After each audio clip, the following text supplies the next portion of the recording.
Episode 4 के last में हमने देखा था कि यूरी पुलिस स्टेशन से निकलने पे किम जंग को किस कर लेती है। किम जंग भी उसे किस करने के लिए आगे आता है, पर उसके गले में जोर का दर्द होता है और वो रुक जाता है। किम जंग के गले में मसल क्रैम्प हुआ था और इसलिए वो हॉस्पिटल आया था। तभी उसके सामने यूरी आ जाती है। यूरी वहीं पे किस के बारे में बात करने लगती है और अपनी फीलिंग्स बताने लगती है कि कैसे किम जंग को देखकर उसकी हार्ट बीट बढ़ जाती है, वो सांस नहीं ले पाती।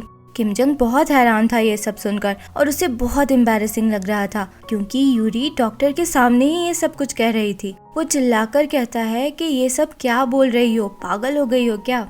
फिर दोनों बाहर आते हैं। यूरी कहती है कि वो किम जंग को पसंद करती है और उसे उसके लिए फीलिंग्स है, और अगर किम जंग उसे रिजेक्ट करता है तो उसे दुख तो जरूर होगा, पर फिर वो उसे भूल जाएगी। ये सुनकर किम जंग को बहुत बुरा लगता है। वो 17 सालों से यूरी को पसंद करता था और उसे भूल नहीं पाया था, पर यूरी के लिए उसे भूलना इतना आसान होगा ये जानकर उसे अच्छा नहीं लगा था। किम जंग यूरी से कहता है कि वो उसे पसंद नहीं करता और वहाँ से चला जाता है।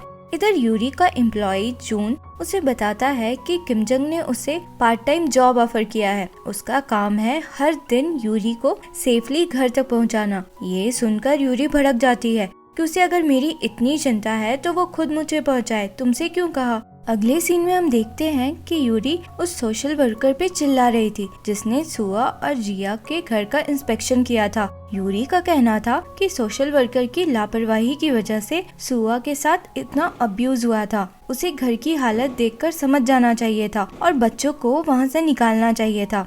यूरी को इतने गुस्से में देखकर जून किम जंग को कॉल करके इन्फॉर्म करता है। यूरी की बात पे सोशल वर्कर का कहना था कि उस एरिया में वो लोग जितने भी घर विजिट करते हैं सबकी वैसी ही हालत होती है, तो सारे बच्चों को उनके माँ से अलग तो नहीं कर सकते, और अगर अलग कर भी दिया तो रखेंगे कहाँ। बहस करते हुए दोनों मारा मारी करने लग जाते हैं। किम जंग उसे उठाकर ले जाने लगता है तो वो जाते हुए भी चप्पल फेंक के मारती है। किसी तरह किम जंग उसे बाहर तक लाता है। उस समय वहाँ एक रिपोर्टर भी था जिसने सब कुछ रिकॉर्ड कर लिया था। बाहर वो रिपोर्टर यूरी से इंटरव्यू के लिए पूछता है तो यूरी मना कर देती है और उसे वार्न करती है कि वो उन बच्चों के बारे में आर्टिकल ना लिखे, पर वो रिपोर्टर पूरी स्टोरी टीवी पे बताता है और साथ में यूरी की उस सोशल वर्कर से हुई लड़ाई भी दिखा देता है। यूरी ये देखकर एकदम गुस्से में आ जाती है।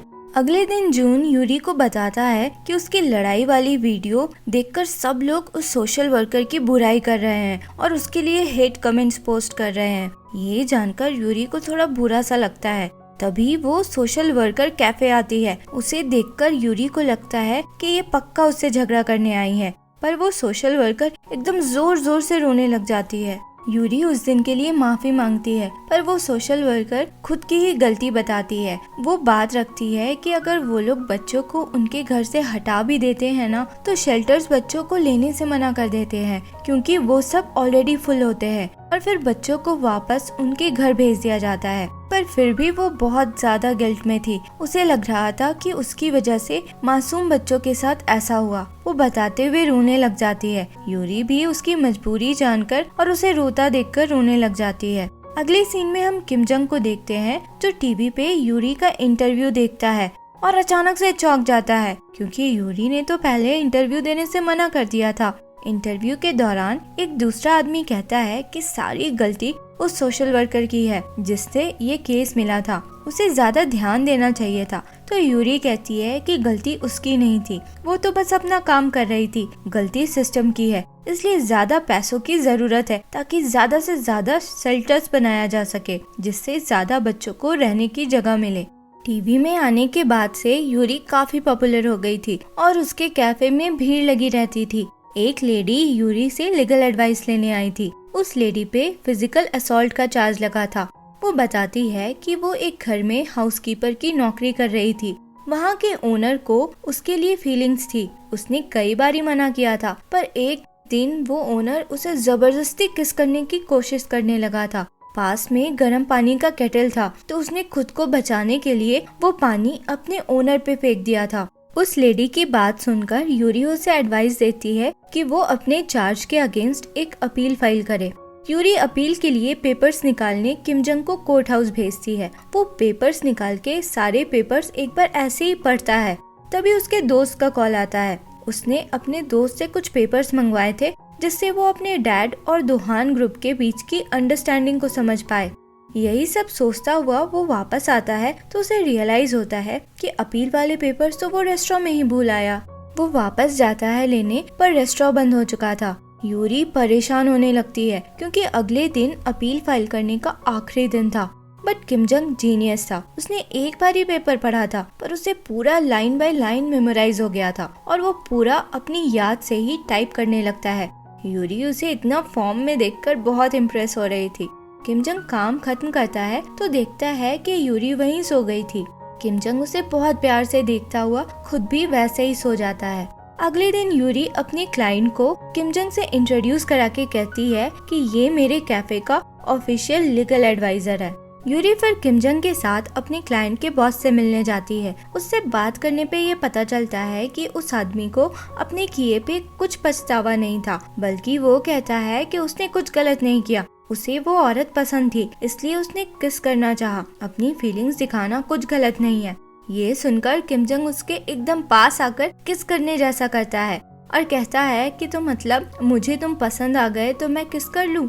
वो आदमी हड़बड़ाकर गिर जाता है। किम जंग फिर कहता है कि किसी को उसकी मर्जी के बिना किस करना सेक्सुअल हरासमेंट होता है। यूरी फिर उसे अपने क्लाइंट के अगेंस्ट फिजिकल असॉल्ट का केस वापस लेने को कहती है, तो वो मना कर देता है और कहता है कि वो तो इस केस में विक्टिम है और अपना बर्न मार्क दिखाकर कहता है कि वो औरत पागल है, उसने मेरे ऊपर गर्म पानी फेंक दिया था, इसलिए उसे मेरा हॉस्पिटल बिल्स और इमोशनल सफरिंग के लिए पे करना ही होगा। इस पे यूरी उसे अपील के बारे में बताती है और फिर कहती है कि वो तो उसे आसान तरीके बताने आई थी, पर चूंकि वो इंटरेस्टेड नहीं है, उसकी क्लाइंट उसे सू करेगी, उसे इनएप्रोप्रिएट मैसेजेस भेजने के लिए, उसे स्टॉक करने के लिए, हरास करने के लिए और डिजिटल सेक्सुअल हरासमेंट के लिए। वहाँ से निकलने पे यूरी को ध्यान आता है कि उसने भी किम जंग को बिना उसकी परमिशन के किस किया था। तो वो अपनी फ्रेंड के पास जाकर इनडायरेक्टली सारी सिचुएशन बताती है। तो उसकी फ्रेंड कहती है कि अगर 99% श्योर ना हो कि सामने वाले इंसान की फीलिंग्स भी सेम है तो उसे कभी किस नहीं करना चाहिए। यूरी फिर वापस लौटती है तो उसके पड़ोसी और एम्प्लॉयज पीते हुए हंसी मजाक कर रहे थे। वो लोग उसे भी ड्रिंक ऑफर करते हैं। पहले तो वो मना करती है, पर फिर पीकर बहुत ज्यादा ड्रंक हो जाती है और जोर जोर से रोने लगती है। सब लोग उसके रोने से इरिटेट हो रहे थे क्योंकि रोते हुए उसने पूरा माहौल ही बदल दिया था। रोते हुए वो क्रिमिनल लॉ के आर्टिकल 298 के बारे में ही बोले जा रही थी, जो कि सेक्सुअल हरासमेंट के लिए होता है। एक पॉइंट के बाद वो इतने ज्यादा नशे में थी कि उसे कुछ होश नहीं होता। उसे ऐसा लगता है कि किम जंग उससे रोमांटिक अंदाज में पूछ रहा है कि शर्ट खोल दूं, तो वो प्यार से हाँ कहती है। फिर वो उसे प्यार से बेड पे लिटाता है।